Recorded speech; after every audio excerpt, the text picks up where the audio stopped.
بسم الله الرحمن الرحيم قد كانت لكم أسوة حسنة في إبراهيم والذين معه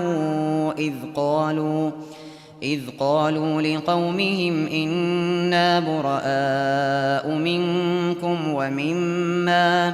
ومما تعبدون من دون الله كفرنا بكم وبدا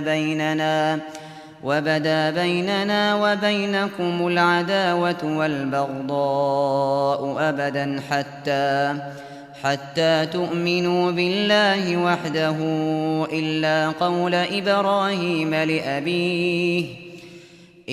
قول إبراهيم لأبيه لأستغفرن لك وما أملك لك من الله من شيء ربنا عليك توكلنا وإليك أنبنا وإليك المصير.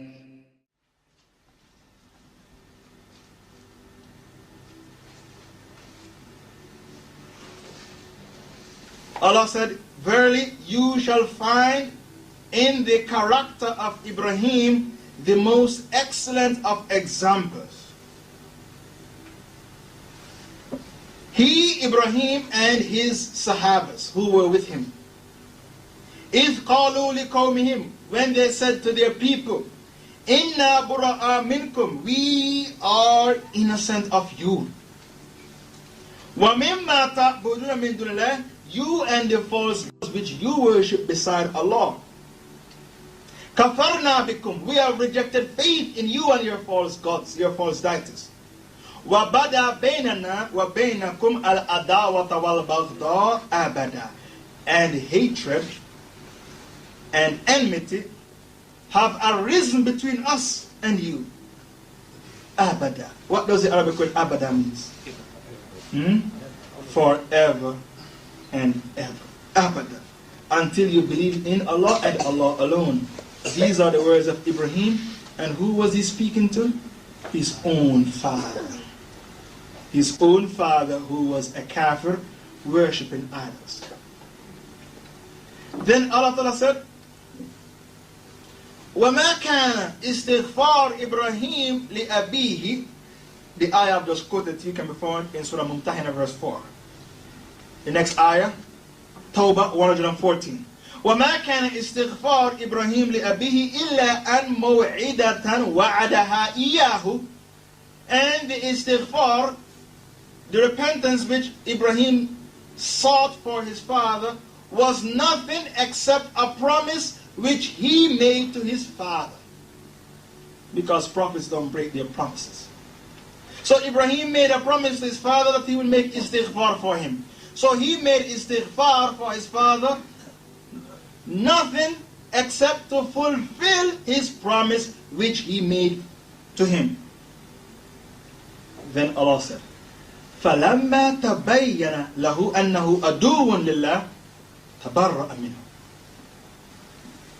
But when it became clear to Ibrahim alayhi salam that his father was an enemy of Allah, he renounced him and disassociated himself from him. Tabarra minhu. Tawbah 114, and Surah Tawbah is also called Surah Bara. But these Muslim leaders who take the Kafir nations for their friends, the USA, the UK, Italy, Germany, France, and the greatest enemies of Islam are three: the USA, France, and the UK. These triangles. These are the greatest enemies of Islam in the world today. The USA, France, and the UK. These are crusaders who have launched all the various types of warfares against us right now. All these so-called Muslim leaders who have taken them for their friends and allies, they do not love Allah, and they do not love the Prophet Muhammad sallallahu alaihi wasallam. They do not love Islam, and they do not love Muslims. I will prove to you that they don't love Allah nor His Messenger Muhammad. Before I prove to you, I read to you the ayah. The very first ayah in Surah Mumtahina, Allah said, Ya ayyuhalladhina amanu la tattakhidhu aduwi wa aduwakum awliya tulquna ilayhim bil mawadda wa qad kafaru bima ja'akum min al-haq. O you who believe, do not take unto yourselves my enemies and your enemies for friends. Tulquna ilayhim bil mawadda, showing them love and affection when they reject faith in what came to you from the haq, the truth. Allah is hereby telling you in Surah Mumtahina, the very first ayah, that He, Allah, has enemies. And Allah's enemies automatically become your enemies. So Allah is giving the Muslims maximum respect. Allah is bringing you, the Muslim, close to Him, Allah, by telling you, O you who believe, don't take unto yourselves my enemies and your enemies for friends. Because I, Allah, I have enemies. And if that man is my enemy, automatically that person becomes your enemies, because you, the believer, you, the Muslim, you are my righteous servant. This is a message Allah Ta'ala is hereby giving us in Surah Mumtahina. As I said before, the kafir, the apostate leaders, the so-called Muslim leaders today, who take America, England, France for friends, they do not love Allah nor His Messenger. Allah Ta'ala said, Ya ayyuhalladhina amanu la tattakhidhu al-yahud wa nasara awliya ba'duhum awliya ba'd wa man yatawallahum minkum fa innahu minhum inna Allah la yahdi al-qawma adh-dhalimin. Surah Ma'idah verse 51. O you who believe, don't take Jews and Christians for friends. Why? Because they are friends of each other. And any one of you who take them for friends, verily he has become one of them.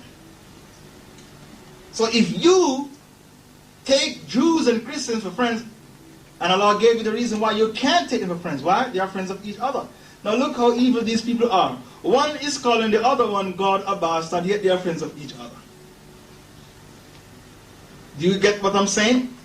One thinks the other one, his God is a bastard, the mother is a harlot, yet they are friends of each other.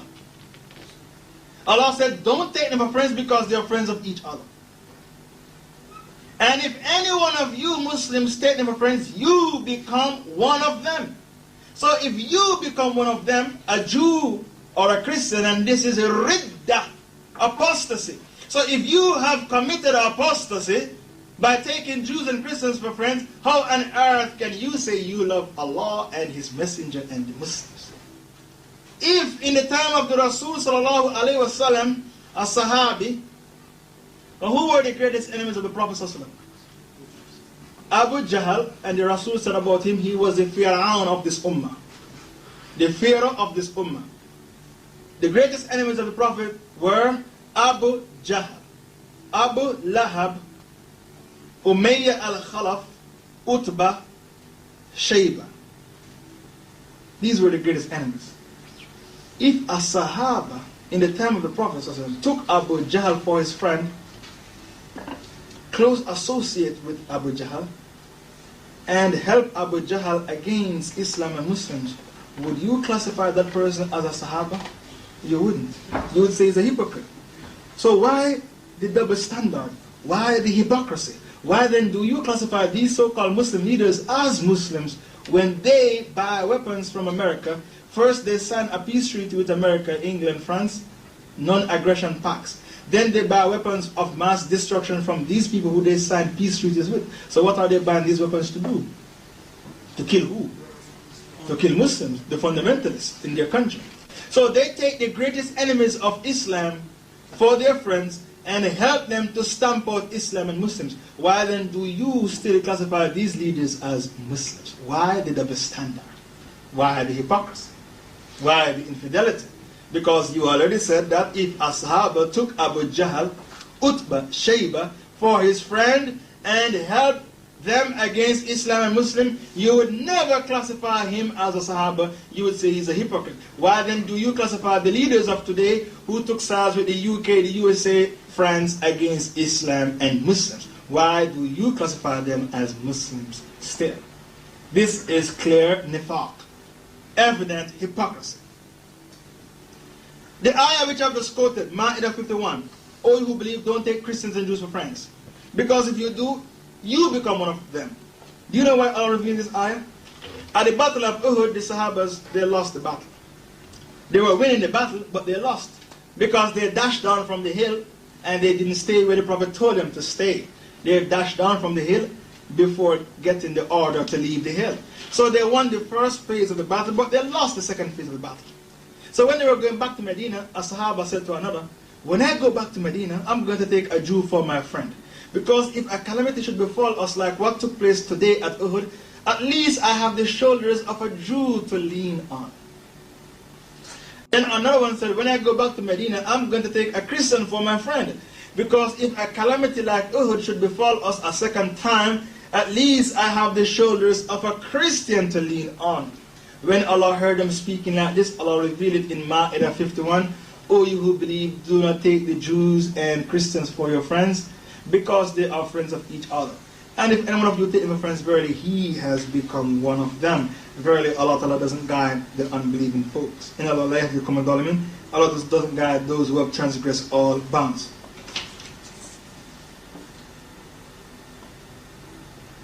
The Rasul Sallallahu Alaihi Wasallam,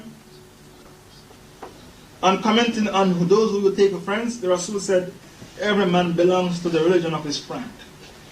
So beware of who you choose for your friends. Then the Prophet said, good friendship is like the man who is in the perfume shop.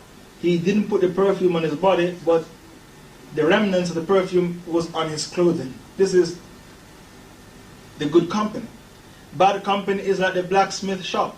Even though you were not actually in the fire, but the smoke in the blacksmith shop can be smelt on your clothing. This is the evil effect of bad company. The Holy Prophet ﷺ said, anyone who has three qualities, indeed he has tasted the sweetness of Iman. Quality number one, you love Allah and His Messenger more than anything else. Quality number two, you hate to return to Jahiliyyah after Allah has rescued you from Jahiliyyah, the way you hate to be thrown into the hellfire. The way you hate to be thrown into the hellfire. And the other quality, you love a man, loving that man for no other reason but for the sake of Allah Ta'ala. Also in regards to Al-Wala wal-Bara, the Prophet said, on Judgment Day, there will be two men. They will not be prophets, neither will they be shaheed, shuhada, martyrs, but the prophets and the shuhada shall envy them. Because Allah will give them maximum honor and respect and shade them underneath His shade. Who are these two men? Two men who love each other for the sake of Allah. They love each other for no other reason except for the sake of Allah. Then the Prophet said, 7 people beneath the shade of Allah on Judgment Day when there will be no shade except the shade of Allah. The first man, a just ruler, a ruler who was not tyrannical nor oppressive. Secondly, a youth who worshipped Allah in his peak of youthfulness. You grew up in Islam and you worship Allah in your peak of youthfulness. The third man, a man in which a beautiful woman called him to commit zina with her, and he says to her, no, I fear Allah. The fourth, a man whose heart is connected to the masjid. His heart is connected to the masjid. He loves the house of Allah. And if you build a masjid for Allah, Allah will build for you a palace in paradise. The fifth, a man, whenever he gives you anything with the right hand, the left hand doesn't know anything about it. So can you imagine a person gives you a pair of shoes, and when you go to Eid, he said, oh, I didn't know it would fit you. It looks so nice on your feet. And he says it in front of everybody. He gives with the right hand, and then he tells it to everyone. So the other is the one, whenever he gives you anything with the right hand, the left hand doesn't know anything about it. He gives secretly, and he doesn't broadcast it. The sixth, a man who locks himself up in a room and remembers Allah so much he shed tears. And the seventh and last, 2 men who loved each other when they were in the dunya and they exchanged visits a lot. Nothing brought them together, not because they spoke the same language, nor they're from the same country, same skin color. No, Nothing brought them together except their love for Allah. These 7 people will be the 7 special people on Judgment Day whom Allah Ta'ala shall show maximum respect.